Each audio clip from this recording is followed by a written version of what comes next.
Hello दोस्तों, स्वागत है आपका आपके अपने चैनल मार्केट सपोर्ट में। दोस्तों, आज की इस वीडियो में हम डिस्कस करने वाले हैं जियो फाइनेंशियल सर्विसेज के शेयर के बारे में। अगर आप देखोगे तो जियो फाइनेंस का जो काउंटर आपको देखने को मिला है, पिछले कुछ दिनों से इसकी भी हालचाल ख़राब है। जिस तरीके से आप मार्केट में स्थिति देख रहे हैं, उस तरीके से आपको जो है यहाँ भी स्थिति खराब ही देखने को मिल रही है।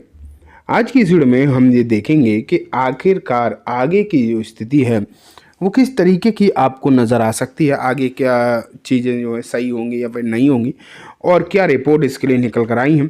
साथ में दोस्तों, दो और काउंटर्स के बारे में आज की इस वीडियो में हम जो है चर्चा करने वाले हैं।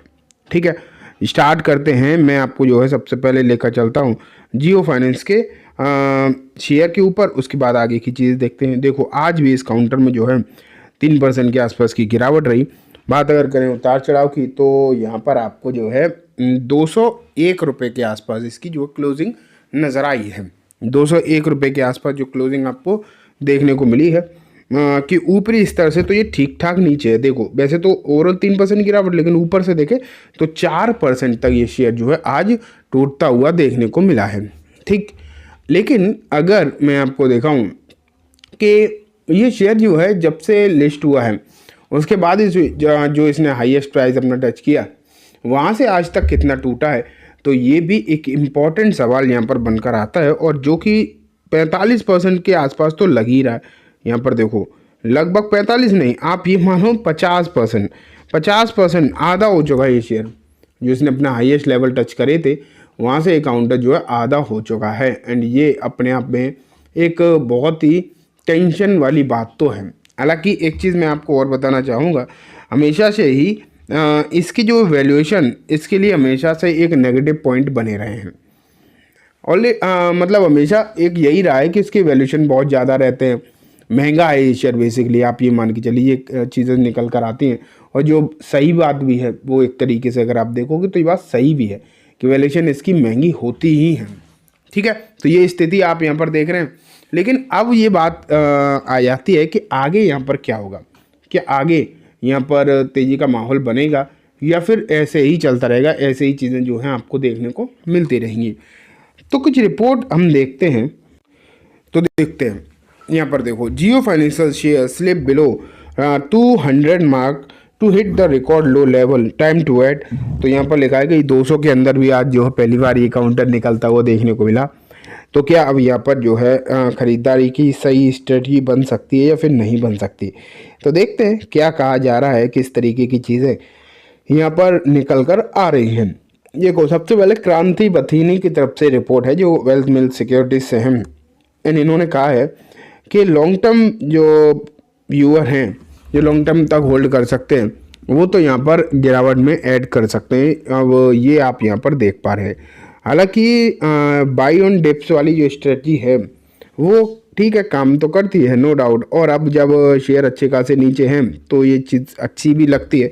लेकिन वही है कि और यहाँ से कितना गिरेगा और कब रिकवरी स्टार्ट होगी, ये कह पाना अभी भी काफ़ी हद तक आपको मुश्किल ही देखने को मिल रहा है। काफ़ी हद तक आप कह सकते हो कि टेंशन तो इस मामले में है कि कब तक आपको स्थिति सही होती हुई दिखाई देगी। इस बात का अंदाज़ा भी लगाना अभी जो है बहुत मुश्किल ही नज़र आ रहा है।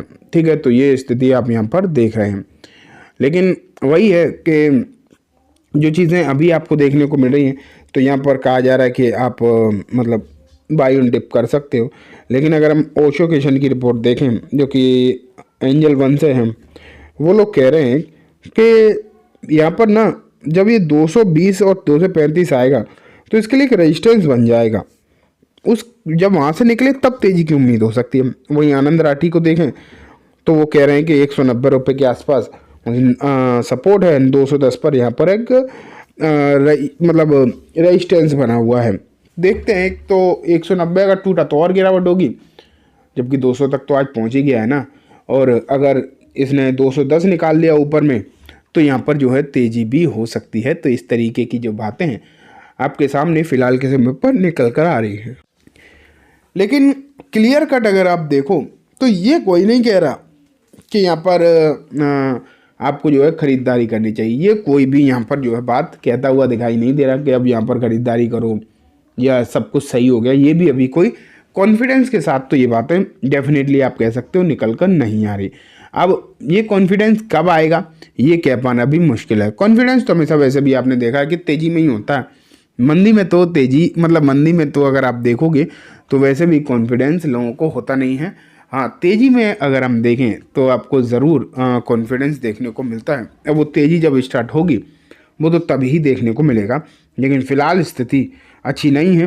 अब लेकिन ये है कि यहाँ पर बाय ऑन डिप्स की स्ट्रेटजी लोग बनाने की बात तो कर ही रहे हैं।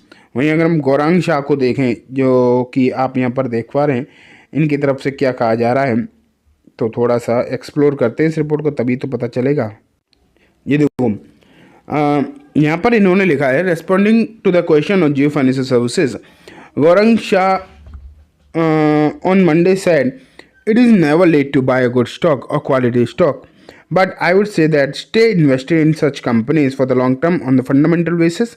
My recommendation on Jio Financial Services is to buy the market exposure. तो यहाँ पर गौरंग शाह ने डेफिनेटली थोड़ा सा कॉन्फिडेंस दिखाया है और उन्होंने कहा है कि यहाँ पर थोड़ा सा आप जो है ख़रीदारी करके चल सकते हैं। शेयर जो है बेसिकली अच्छा है, फंडामेंटल जो हैं इसके अच्छे दिखाई देते हैं, तो आप यहाँ पर ख़रीदारी करके चल सकते हैं। ठीक है, तो ये बात बेसिकली दोस्तों यहाँ पर निकल कर आ रही है। लेकिन अब हम आगे चलते हैं एंड आगे की स्थिति समझते हैं, मतलब जो दो और स्टॉक की मैं बात कर रहा था वो देखते हैं। ये देखो, defence stock announces 1:5 stock split, record date set as Q3 profit jump 51%। देखो यहाँ पर स्टॉक कौन सा, पहले ये देखते हैं। स्टॉक का नाम है सी का इंटरप्लांट सिस्टम एंड यहाँ पर ये स्टॉक 1/5 का आपको स्प्लिट दिखाने वाला है आने वाले दिनों में। लेकिन अगर हम देखें कि यहाँ पर रिकॉर्ड डेट इन्होंने क्या रखी है तो ये देखने वाली बात है। एंड ये है दोस्तों 17 मार्च 2025। ठीक है, तो ये आप यहाँ पर देख पा रहे हो एक स्प्लिट वाला शेयर भी आपको देखने को मिल गया। अब लास्ट में देखते हैं डिविडेंड वाला काउंटर। तो आप यहाँ पर देखो, वैसे तो बहुत सारी कंपनीज हैं डिविडेंड वाली, लेकिन मैं बात कर रहा था मेट्रो ब्रांड का। यहाँ पर अगर हम देखें तो कंपनी ने लगभग 14.5 रुपये का यहाँ पर डिविडेंड की मतलब घोषणा कर रखी है। 7 मार्च जो है इसका आपको रिकॉर्ड डेट देखने को मिल रही है। ठीक है दोस्तों, तो ये कम्प्लीटली बात हो गई सभी पर्टिकुलर स्टॉक्स के बारे में। उम्मीद है आपको सब कुछ अच्छे समझ में आ गया होगा। अब मैं इस वीडियो को यहीं ख़त्म करूँगा। जाने से पहले बस एक बार बोलना चाहूँगा, वीडियो अच्छी लगी हो तो इसे लाइक करना, चैनल को भी ज़रूर सब्सक्राइब करना, जाते आते बेल आइकन दबाना, जिससे कि जब भी मैं कोई नई वीडियो डालूँ आपके पास नोटिफिकेशन सबसे पहले आ जाए।